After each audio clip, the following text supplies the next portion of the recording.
right now it is a like Islamic monument, but before 12th century this was not Islamic. दुनिया के लोग यूं ही नहीं बोलते कि India one of the oldest civilization. सुना होगा इंडिया में तो लोग इजिप्ट से, रोम से, चाइना से, ग्रीस से पढ़ने भी आते थे। I am talking about Nalanda तक्ष कि इंडिया में we have two golden dynasty, एक मुगल डायनेस्टी, एक है गुप्त डायनेस्टी। दोनों के पास बड़े बड़े विद्वान थे। आर्यभट्ट का नाम सुना होगा, वराहमिहिर, बिल्कुल ठीक है। तो कहते हैं पहले जमाने में ये ऑब्जर्वेटरी थी, हिंदी में वेधशाला, संस्कृत में Mihir Alaya. Alaya means place, Mihir means astronomer. So due to Mihir Alaya became Mehrauli. चाचा का bioscope welcomes you. Qutub Minar, tower of victory या मीनार ए कुतुब। कुतुब मीनार के ऊपर विवाद क्यों? इंडियंस के लिए एंट्री टिकट 40 रुपीज़, फॉरेनर्स के लिए एंट्री टिकट 600 रुपीज़। अगर आप ऑनलाइन पेमेंट करते हैं तो इंडियंस के लिए 35 रुपीज़, फॉरेनर्स के लिए 550 रुपीज़।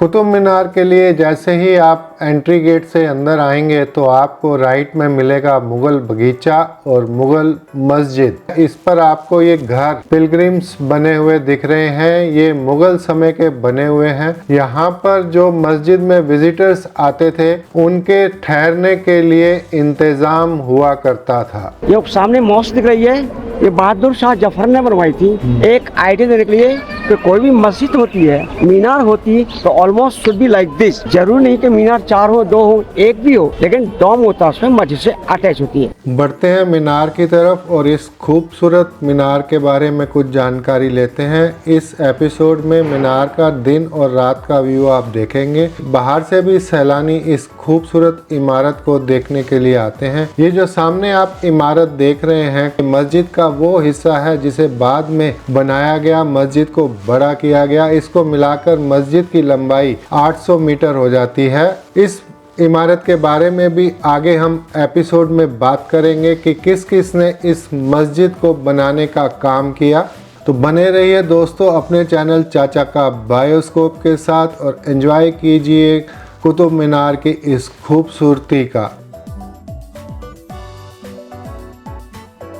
मीनार के बारे में खास बातें, इसकी height 238 feet, base diameter 14.3 metres है यानी कि 47 फीट, टॉप डायामीटर 2.7 मीटर्स है यानी कि 9 फीट।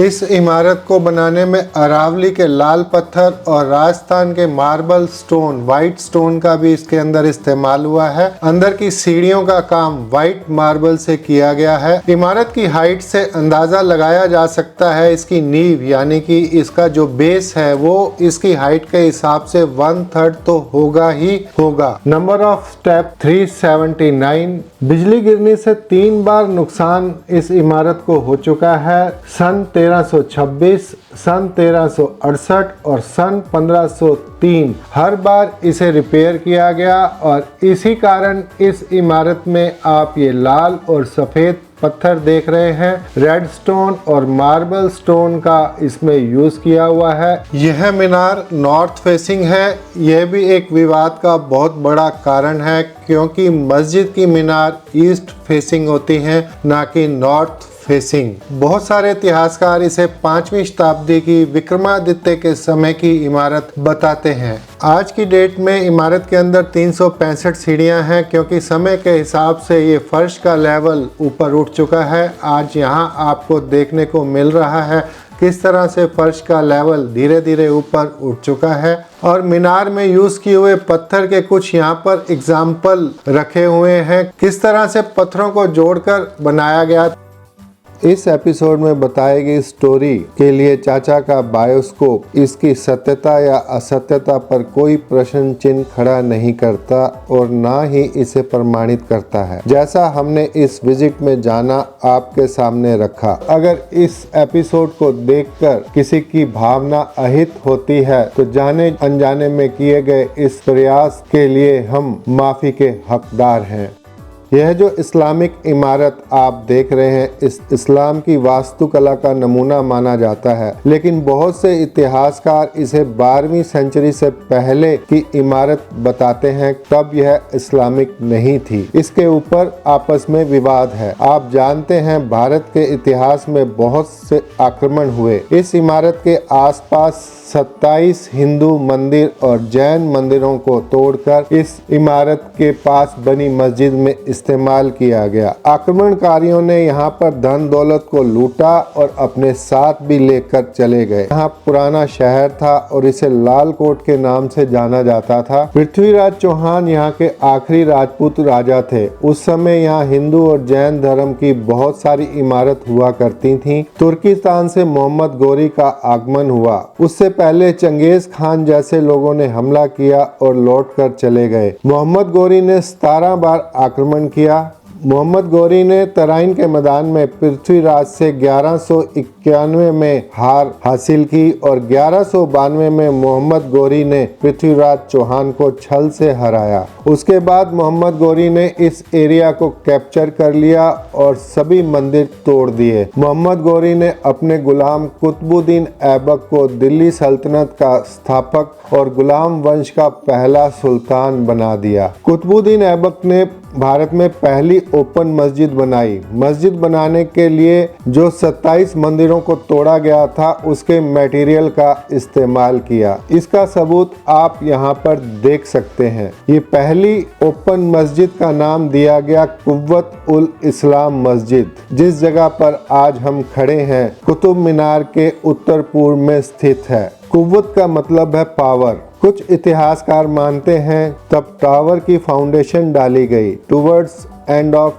12th सेंचुरी, तो उनके नाम से यह मीनार फेमस हुई। जबकि कुतुब मीनार वो अपने जीवन काल में पूरी नहीं करवा सके।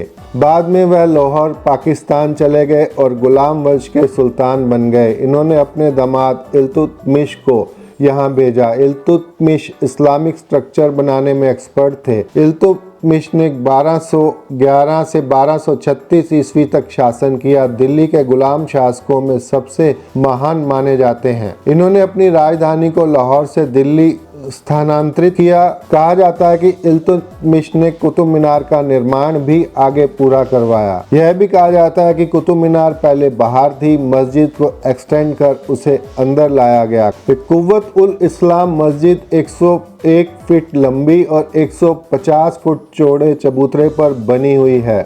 इसे मुस्लिम विजय का जश्न मनाने के लिए बनाया गया था। इस मस्जिद का विस्तार बाद में दिल्ली के सुल्तान शम्स उल दीन इल्तुतमिश और अलाउद्दीन खिलजी द्वारा भी किया गया।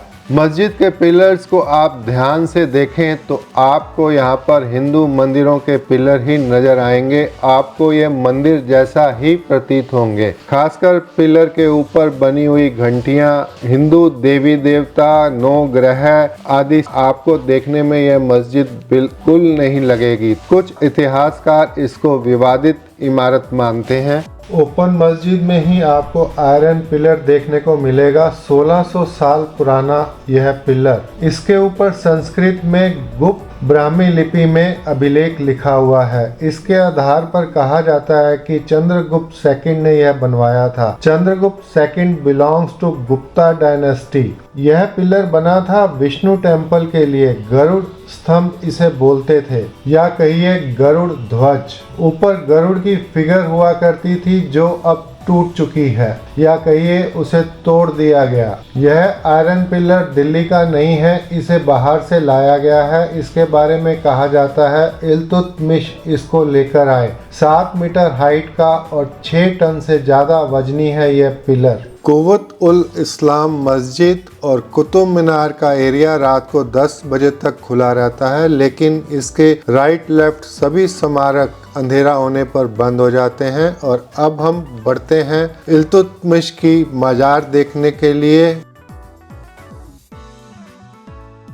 इल्तुतमिश का देहांत 30 अप्रैल 1236 को हुआ था, लेकिन अपने बड़े बेटे की मृत्यु के बाद उन्होंने यह पर्शियन स्टाइल की मजार का डिज़ाइन अपनी पसंद के हिसाब से खुद ही डिज़ाइन करवा लिया था कि उनके मरने के बाद उन्हें यहाँ पर दफनाया जाए। और यह डोम पर्शियन स्टाइल में हिंदुस्तान का पहला डोम भी है। इसके पीछे की तरफ मेहराब बने हुए हैं जो इंडिकेशन देते हैं कि हिंदुस्तान के हिसाब से मक्का वेस्ट में होता है और नमाज पढ़ना है तो उधर ही मुंह कर कर आपको नमाज पढ़नी है। आज भी लोग यहाँ पर नमाज पढ़ते हुए आपको नजर आ जाएंगे।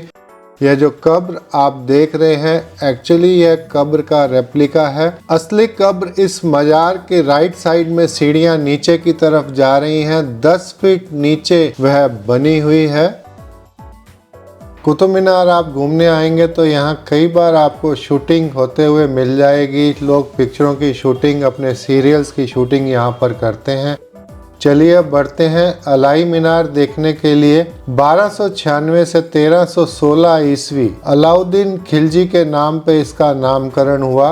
अलाउद्दीन खिलजी शक्तिशाली आदमी थे और एक अच्छे आर्किटेक्ट भी माने जाते थे। जो भी बादशाह आता है वो अपने हिसाब से करेक्शन तो करवाता ही है। मस्जिद को अलाउद्दीन खिलजी ने फिर से एक्सटेंड करवाया जिस कारण इसकी लंबाई 800 मीटर हो गई। आप जानते हैं इस्लाम में जो भी मॉस्क होती है ईस्ट फेसिंग होती है, लेकिन कुतुब मीनार तो नॉर्थ फेसिंग है। इसलिए अलाउद्दीन खिलजी ने ईस्ट फेसिंग की मीनार बनाने की कोशिश करी। 1296 से 1316 ईस्वी यह मीनार का निर्माण हुआ, लेकिन इस बीच ये सिर्फ 24.5 मीटर ऊंचाई तक ही बन पाई। उनके पास शायद तकनीक ही नहीं थी कि इतनी ऊंचाई तक इतने भारी भारी पत्थर कैसे पहुंचाए जाएं, क्योंकि उस समय ना तो क्रेन होती थी ना कोई मशीनरी होती थी। अलाउद्दीन खिलजी एक क्रूर शासक थे। उनको यह मीनार बनाने में किसी तरह की सपोर्ट नहीं मिली और यह मीनार इतनी ही बनकर रह पाई। अब आप समझ सकते हैं 1296 से 1316 ईस्वी तक सिर्फ 24.5 मीटर ऊंचाई तक ही मीनार बनवा पाए। इतना शक्तिशाली शासक भी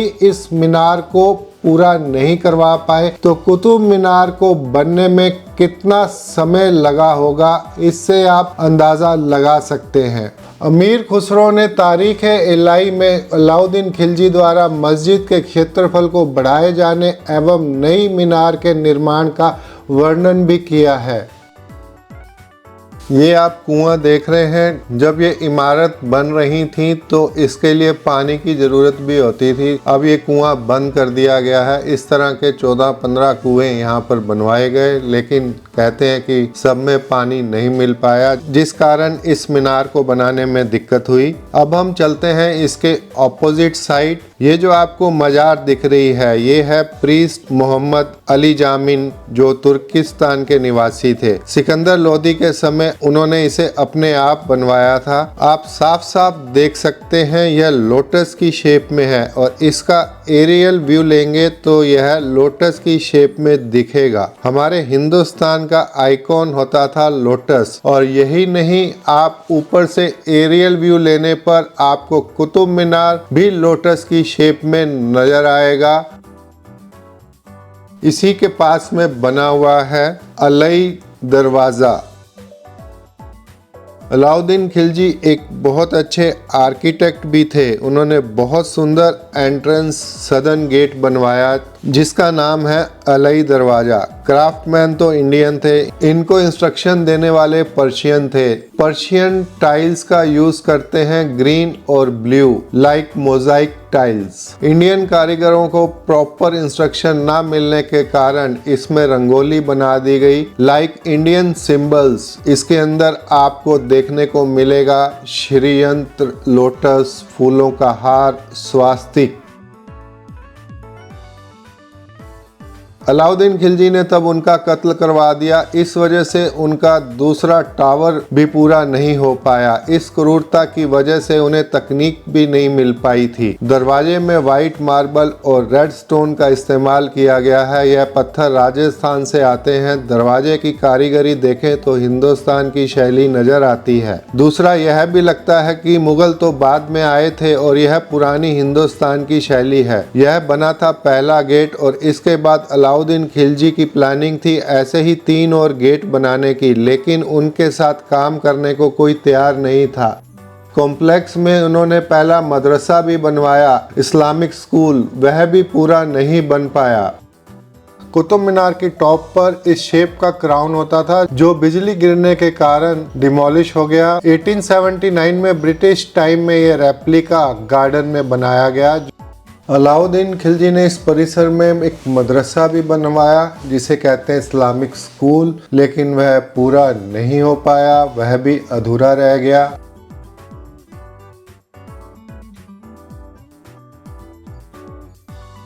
मदरसे के साथ में ही अलाउद्दीन खिलजी का मकबरा भी बना हुआ है। कुतुब मीनार परिसर में आप यह जगहें जैसे अलाउद्दीन खिलजी की मज़ार, मदरसा, इल्तुतमिश की मज़ार, अलई मीनार वगैरह आप शाम के समय देख लें, क्योंकि अंधेरा होने के बाद आपको इस एरिया में घूमने नहीं दिया जाएगा। यह एरिया सारा बंद कर दिया जाता है। कुव्वत उल इस्लाम मस्जिद के एरिया में और कुतुब मीनार के चारों तरफ आपको घूमने दिया जाता है। और जैसे जैसे लाइट्स ऑन होती जाती हैं, यहाँ की रौनक बढ़ती जाती है। टूरिस्ट भी शाम के समय बहुत आता है, बहुत एंजॉय करते हैं। कमेंट करूँगा कि आप कुतुब मीनार देखना नहीं भूलिए।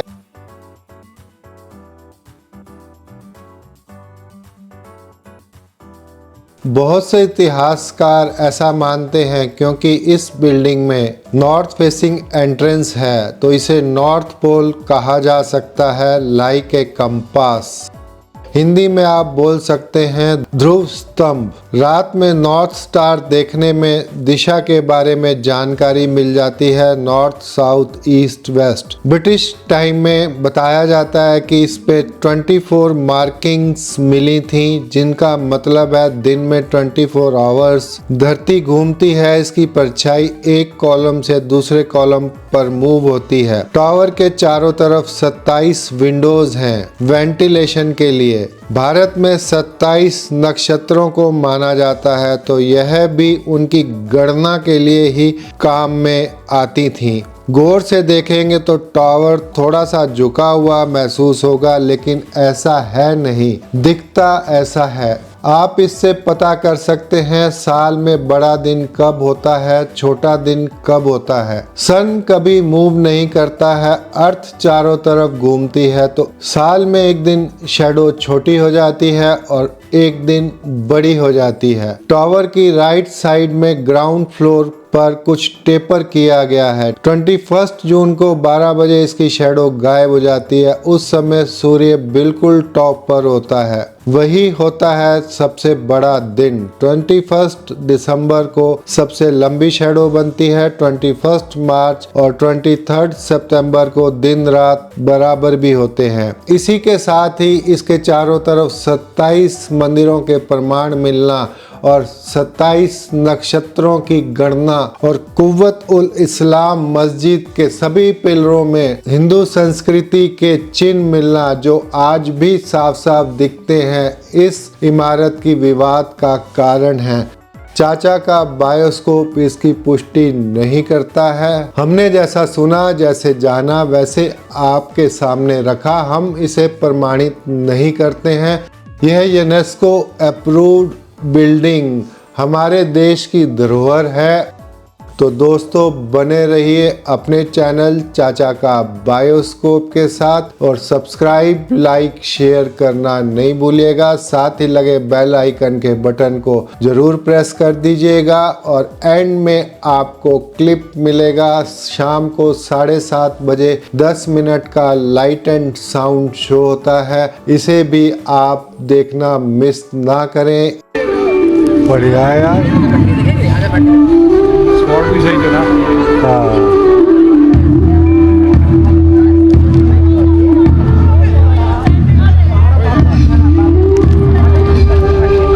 आज भी आंखों में तारों से टिमटिमाती है सुनहरे पहले बचपन की कुछ दोपहरी यादें। वो दोपहरियां जो गांव की गलियों में दौड़ते तालाबों पर बतियाते बीत जाती थी। वो गांव की चौपालें